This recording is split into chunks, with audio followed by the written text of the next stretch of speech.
আসসালামু আলাইকুম রহমতুল্লাহ। সম্মানিত দিনী ভাই ও বোনেরা, আজকে আমি তোমাদেরকে জানাবো নবীজি সাল্লাল্লাহু আলাইহি সাল্লামের সুপারিশ পেতে হলে কোন দোয়াটি পাঠ করবেন।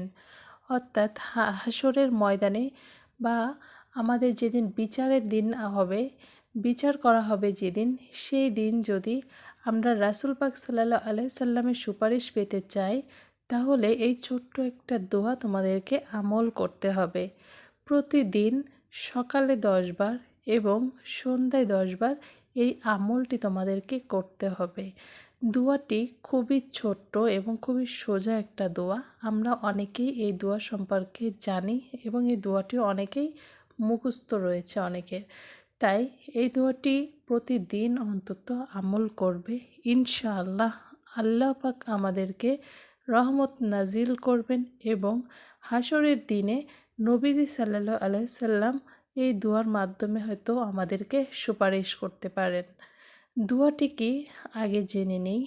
দুয়াটি হচ্ছে আল্লাহুম্মা সাল্লি ওয়া সাল্লিম আলা নাবিয়ানা মুহাম্মদ। আল্লাহুম্মা সাল্লি ওয়া সাল্লিম আলা নাবিয়ানা মুহাম্মদ। এই দুয়াটি আমাদেরকে পাঠ করতে হবে সকালে 10 বার এবং সন্ধ্যাবেলায় 10 বার এই দোয়াটি পাঠ করবে।